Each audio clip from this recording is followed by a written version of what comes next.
Hello, so if you remember in the last video, we kind of looked at quite a lot of algebra. It was a bit of a mess, but we got there in the end.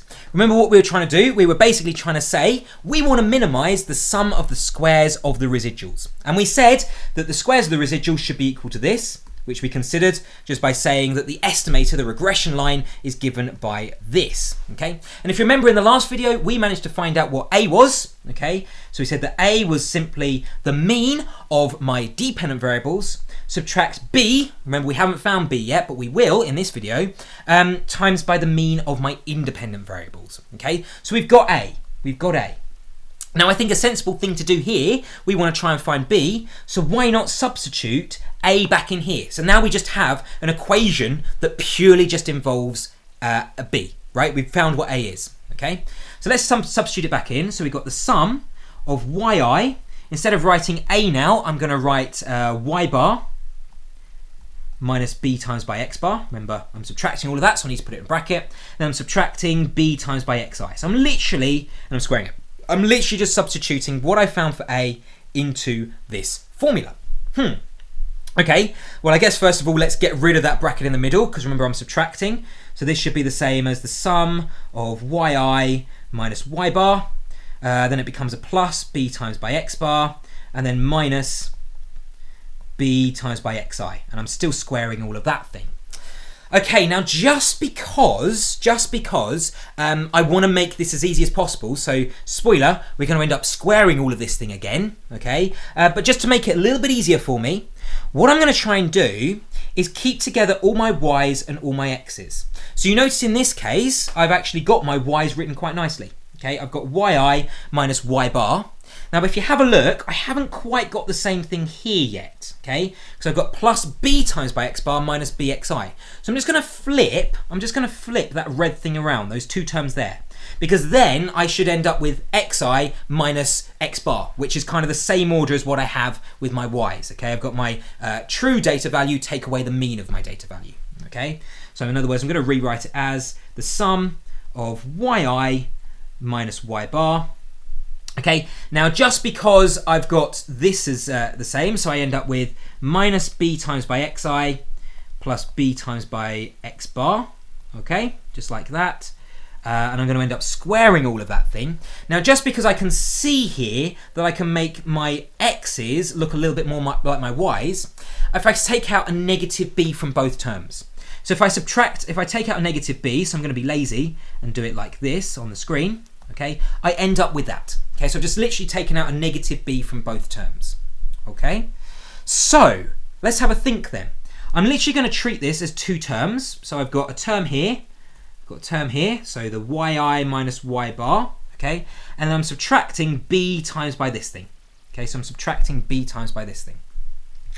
So let's just be careful again, let's just remind ourselves, if we have p minus q and we're squaring it, that should be equal to p squared minus 2pq plus q squared, okay? That's just a simple quadratic expansion, right?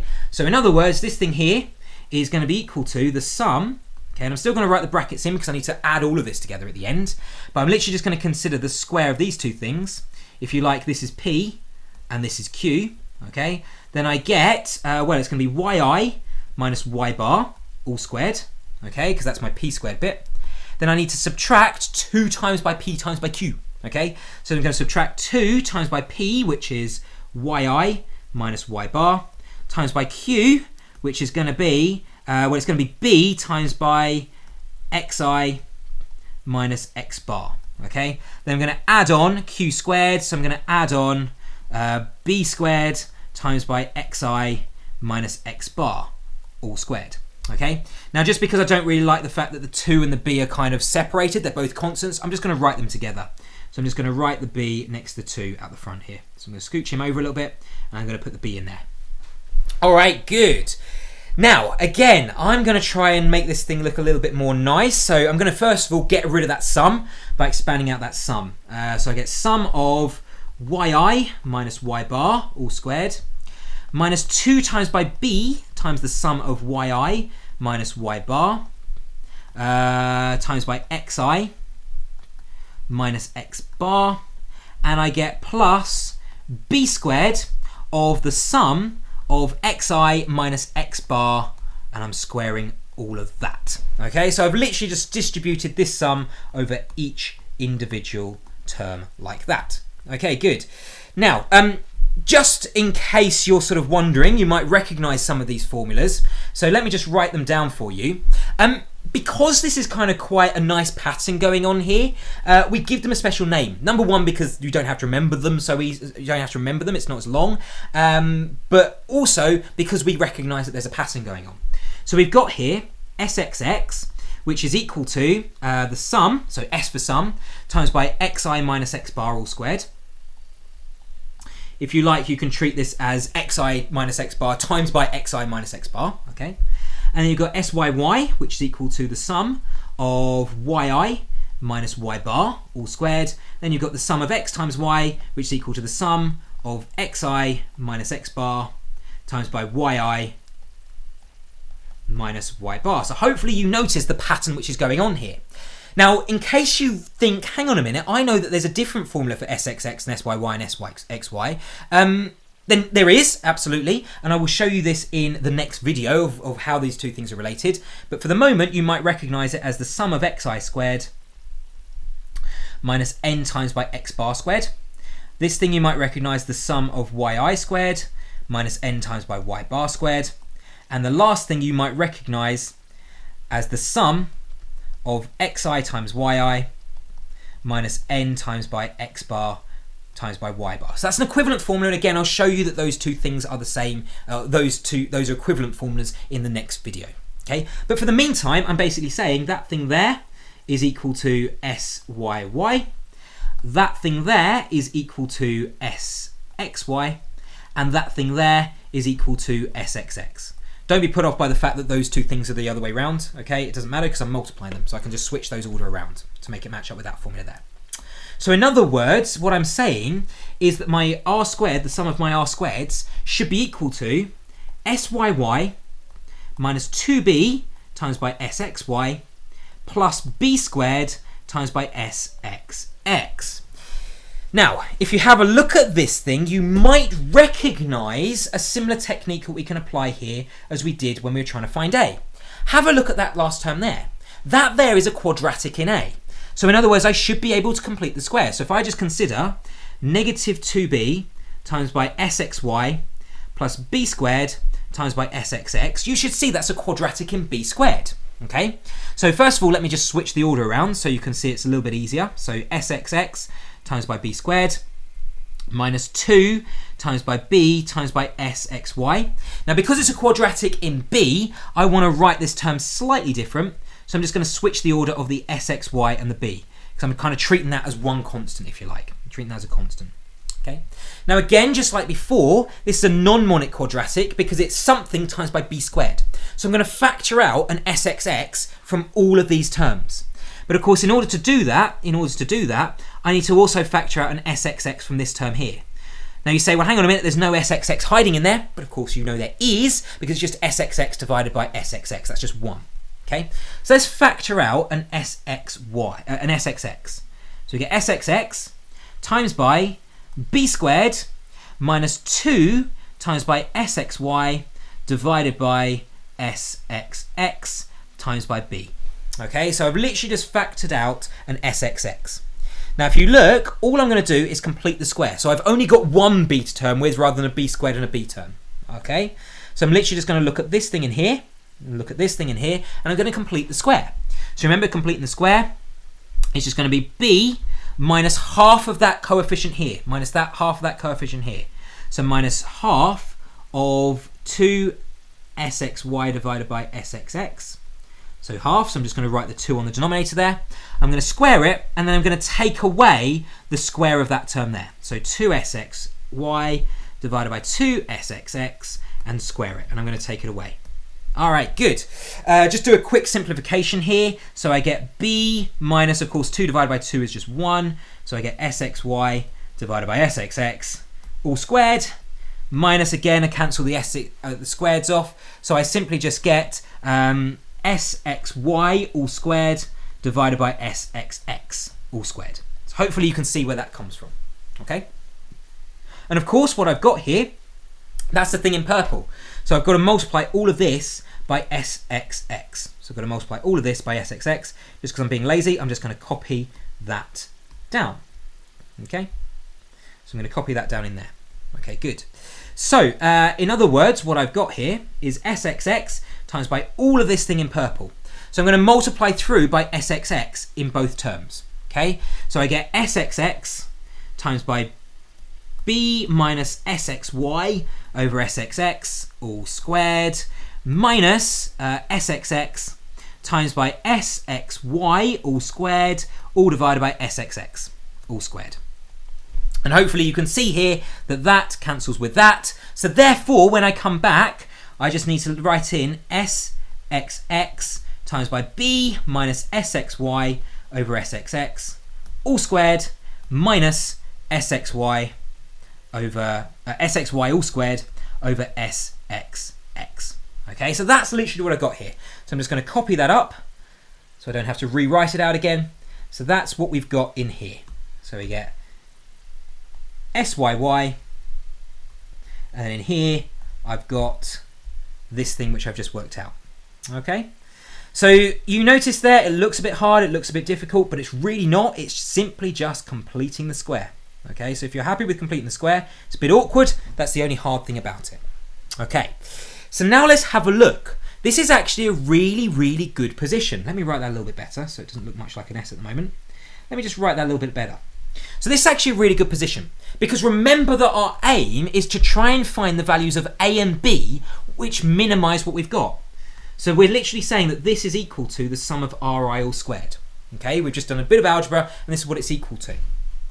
So sum of Ri squared is equal to Syy plus Sxx times by this thing, so B minus Sxy over Sxx all squared minus Sxy all squared divided by Sxx. Okay, now this is a really good thing because remember all we're just trying to do is find values of A and B which minimize this thing. So we're trying to make this thing as small as possible. But can you see that I can choose a value of B which completely gets rid of one of these terms? Okay, so the best possible value of B would be the value of B which gets rid of the term with the B in. Like this term doesn't have a B in and this term doesn't have a B in, so I've got to focus all of my attention on this term here.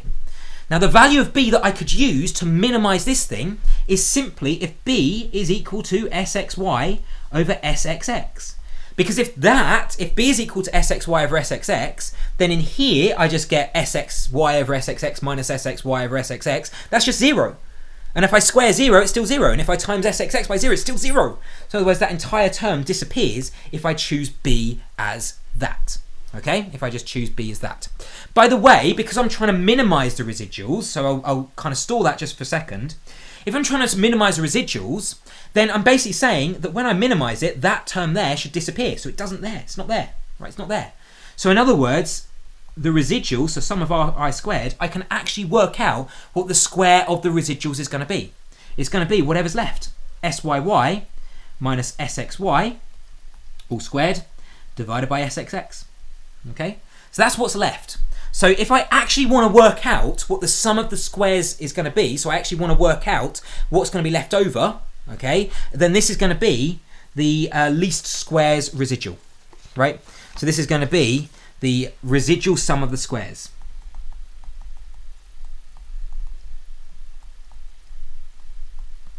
Now this has also got a different name as well, okay? Because obviously there is some information that you can infer from the square of the sum residuals. Remember that you want this thing to be as small as you can possibly make it. So you want this thing to be as small as you can possibly make it. You want this to be 0, as close to 0 as you possibly can. Now obviously the bigger this value is, the better you can see how the data fits. Okay, so how the data fits your line of best fit. So in other words, is it quite close to the line of best fit? So is it something that looks like this? Is it something like this? Sorry, in other words, is it something like this? So does it fit quite closely? In other words, sum of Ri squared is small. Or is it something that looks like this instead? Okay, so in other words, this is your line of best fit, but is it something that looks like this instead? Okay, in other words, sum of Ri squared is bigger. Okay, so just bear that in mind. Sum of Ri squared you can work out by doing that. Okay, and you can actually infer some information about the sum of ri squared. Okay, if it's big, it means that your data doesn't really fit the line very well. It's kind of quite spread out. If it's quite small, then it means that it fits quite nicely. So actually another word for this is the deviance. Okay, so you might have met this as the deviance before. You might see in the textbook as the deviance. Okay, so deviance, because it literally tells you how much does your data deviate from where you say it should be. Is the deviance quite big or is it quite small? Okay, so this is how you work it out. Anyway, what am I interested in? Well, I'm trying to minimize this thing. So I'm trying to find out what this thing is equal to. So like my line of best fit, my regression line, a plus bx. Well, I've done that, haven't I? Because I've worked out what the value of a is. If you remember, the value of a I worked out in the first video was y bar minus b times x bar. But now I've also just worked out what the value of b is. The value of b is equal to sxy over sxx. Okay, so the value of b is sxy over sxx. Okay, so this is how I work it out. Now just remember my formulas for sxx, syy, syy, for etc, etc, etc. Okay, so just remember my formulas. There's two ways of working it out. Okay, so you've got the sum for sxx, you've got the sum of yi minus y bar all squared, which you can also write as the sum of, sorry, not y, it's x, isn't it? xi minus x bar. So you can write this as xi all squared minus n times by x bar all squared. You can write sum of yy, very, very similar thing, as the sum of yi minus y bar all squared, or you can write it as the sum of yi squared minus n times by y bar all squared, or you can write sxy as the sum of xi minus x bar times by yi minus y bar, or you can write it as the sum of xi times by yi minus n times by x bar times by y bar. Okay, so just remember those things. But effectively, if you want to come up with the least squares regression line, in other words, the best possible line of best fit that you can come up with, this is how you do it. You find A by taking the mean of your dependent variables and subtracting B lots of the mean of your independent variables. You find B by calculating sxy divided by sxx, where sxy is given by this and sxx is given by this. Okay, so hopefully that makes sense.